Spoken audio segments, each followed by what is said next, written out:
Welcome back, everybody. It's another episode of Business Breakthroughs. I'm your co-host, Chris Angel, and I'm here with Michael Millay and Andrew Honigsfeld. Guys, today we're talking about the 6-step hiring process. Thank God. Thank you for exposing the quantifying, like how we do this thing. So, yeah, happy to do it.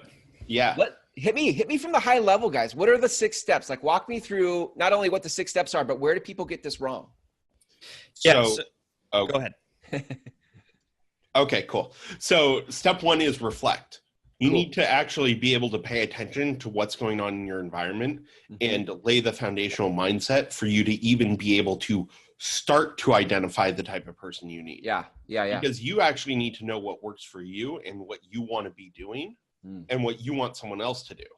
Then once you have that, you move into step 2, which is identify the exact type of person you need and whether that exact type of person might be multiple people.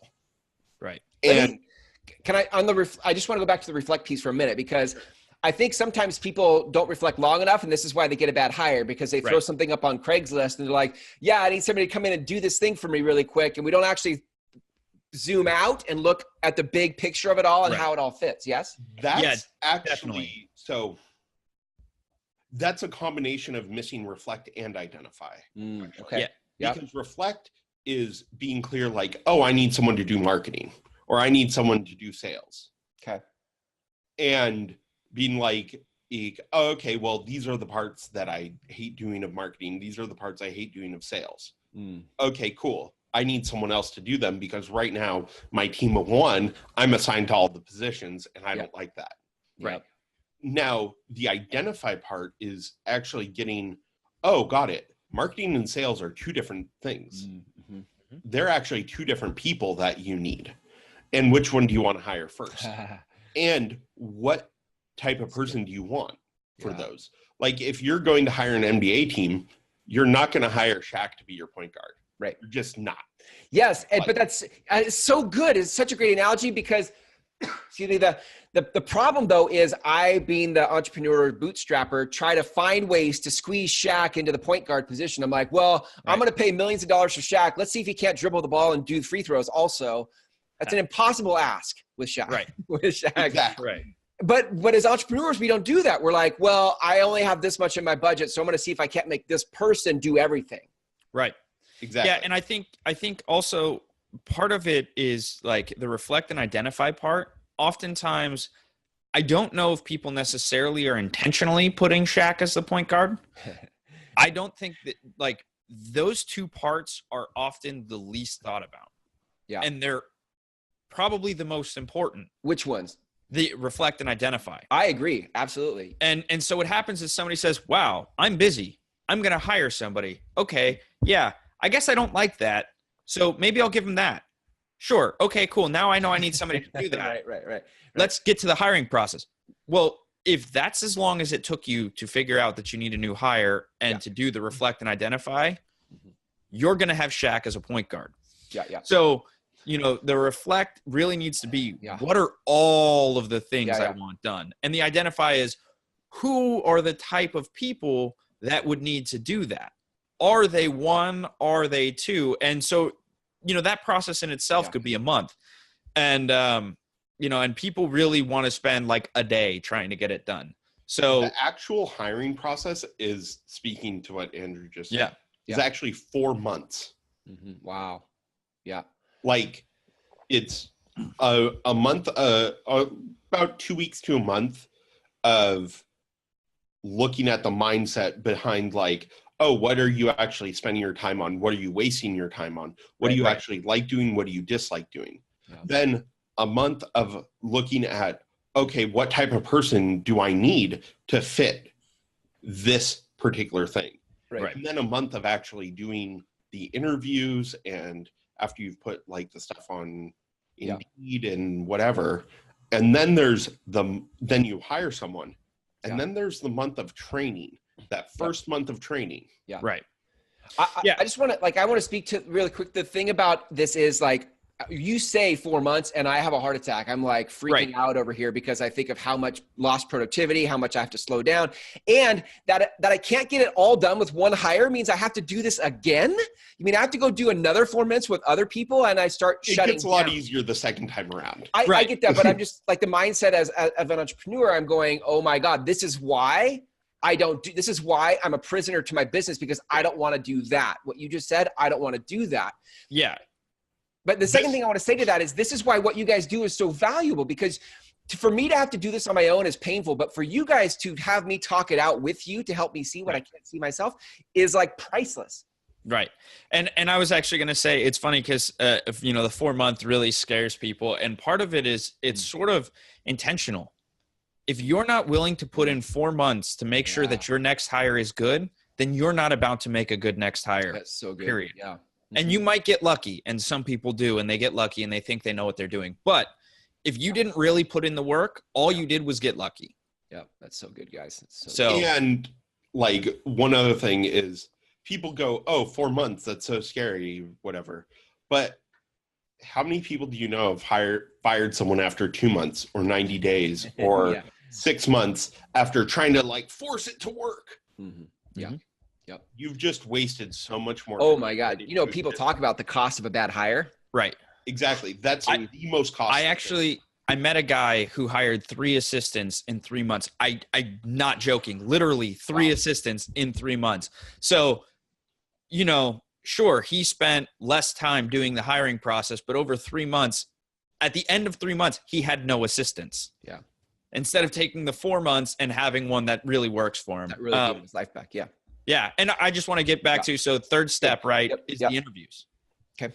And there's a lot that goes into it. It's a multiple interview process. You're interviewing the candidate. If you decide that they pass everything, all of your tests, 0 red flags, it's so critical, 0 red flags, then you go on and you actually call their references. You call their last manager and you verify what you've just gotten from them with their last managers and their references, because that's the only way you're really going to know if they're telling the truth. And then you do any follow-up interview. I remember some other questions, some things, additional details I want to clarify with you. And then if you already have a team, you do a team interview. And you really want the whole team buy-off, especially as you're a smaller business or anybody that's going to be working directly with them, right? Because if this person is great for the role but not great for the company, it's just as bad as having somebody who's not great for the role. So it's so important that you get that team buy-off. And this is where we talk about, and oftentimes you actually have a team that you're not even aware of. Something you start to look at inside the Reflect, which I won't get into too many details. And then after you do the interviews, you're going to want to get to training. And there's training. Wait. You actually want to sell them on the job. So this is step 4 is to sell, or the sale of the position, right? Right, exactly. You've gone through the interviews, and Michael, speak to that. What is this? What do you mean by the sale? So you have a job. It's a great job working with Chris Angel, extraordinary entrepreneur. Like people can learn so much from you, right? Who wouldn't want that? Who would want that? And then you go to hire someone, and if they don't actually get the opportunity inside of it and don't see the compensation as worth it, what they're going to do is 6 months down the road be like, oh man, this isn't worth it. Yeah, good point. But if you're actually wanting to get someone who actually takes things off your plate, like there's a cost to quality is what I'm going to say. And most people want to skimp on that and then end up, if the person's actually that good, then what's going to happen is they're going to leave. Because so it's not just selling them on the here and now, but it's also casting vision and selling them on where we're going. So they're like, I love the vision and I want to stay here and draft on your coattails for where you're going. Right. Exactly. In my career. And not even draft on the coattails. Like when you're setting people up for like, look, right now I'm hiring, especially if you're a smaller business, I'm hiring you to be my assistant, but that's just until we get big enough. And then you're going to be the operations manager. That's my goal. Right. So now people know like, oh, the goal is operations manager. So when they're giving me all this operations work to look at, there's a reason for it. And it's not just to keep me busy. So you're sort of creating that future with them, and it's a little bit less of like them being on the coattails and more of them helping propel you to where you want to go, because there's a future in it for them as well. So you know, it's all of that. What are you selling them on? Who, like, have them really, when they say yes to working with you, have it be a hell yes, and not just that, yeah, that'd be cool. So on the heels of selling the position and making the offer that they're now in our team, step 5 is training. And that's month 4. Right. Okay. And most people do not, they see training and what our step 6 is, which is management, as the same. And so what happens is they don't do the training. Distinguish those for me. Training versus management. What's the difference? That's step 5 and 6, by the way, is training and management, but distinguish those for me. Yeah. So Michael, do you want to take training? I'll take management. Yeah. So training is essentially taking the time to spend the 20 minutes to train someone on the stupid process that gets done every day that you can do in about 2 minutes because you know how to do it and you're the best at doing it. Yeah. And you know someone else could do it, but someone else isn't going to do it quite as good as you. Yeah. But actually taking the time to train someone, not just to do it, but to actually do it to your standards. Yeah. Because you can actually, that's how you replicate yourself in that area, is by training someone to do it to the same standard that you do.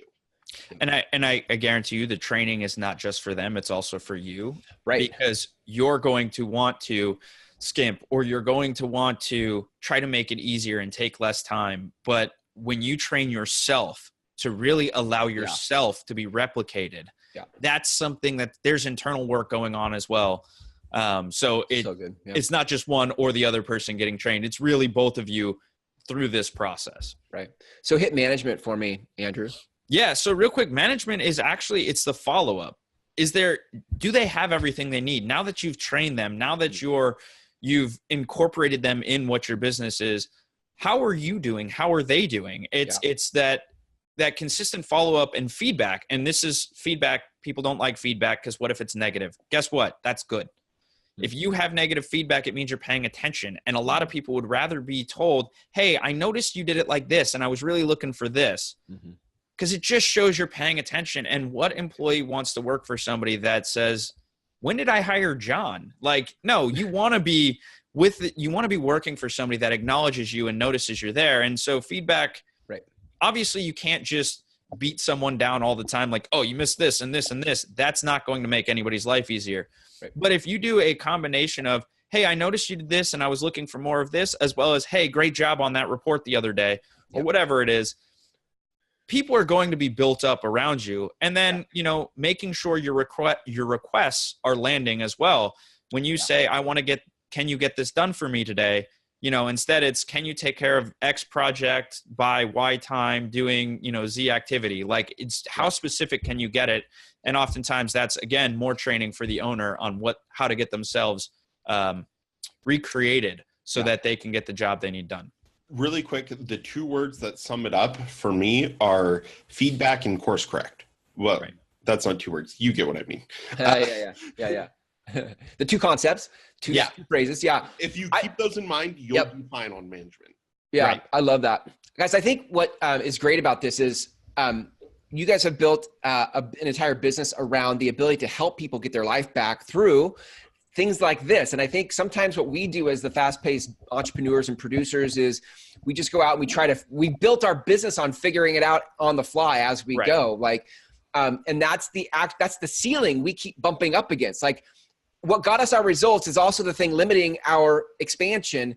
And most of us want to scale. We know we have more potential, but it's things like this 6-step process that we don't have mastery of, that you guys actually coach us through, that we need help with. Impulse hiring is a death sentence for your team and your business. What was the first part of that? The what? Impulse hiring. Oh, yeah. Is a death sentence for your team and your business, and why most people don't think that they can actually build a team. Absolutely. So if people, I think what's a good place to sort of leave off here is inviting people to connect with you, because this ultimately comes down to a conversation. This isn't something you can read in a book. This is something that, like there have been books like we talked about in the last episode with, the E-Myth Revisited. There are books that talk about the 30,000 foot view, but for you to make this real in your life and your business, it has to start with a conversation so that these guys can figure out where you're at. So what's the best place for these guys to reach you at? The best place is just our last names together. So it's Millea, Millea. Yep. And A-N-D. Yep. Honigsfeld, HONIGSFELD.com. Perfect. And I imagine there's like a contact page or some place to say contact, and then you scroll down. There's a get in touch, and we will be looking for those. Yeah, that's perfect. And how that goes is what typically like just like an initial free conversation, or how does that work? Yeah, we generally will hop on a call with someone and talk to them for anywhere between 60 minutes to 2 hours, depending on how long it goes and where they're at, because part of it is also us interviewing that person to see if we can actually fulfill on getting them where they want to go.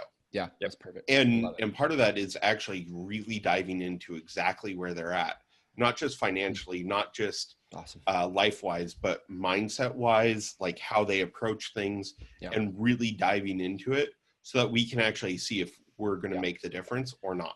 I love the care and detail you guys put into the process of not just with your own clients, but then helping the client through their process. So guys, great episode today. I love these 6 steps. Thank you for your time, your wisdom, and we'll catch you in the next episode. See ya. You bet. Thanks so much. Bye. Thank you. Bye.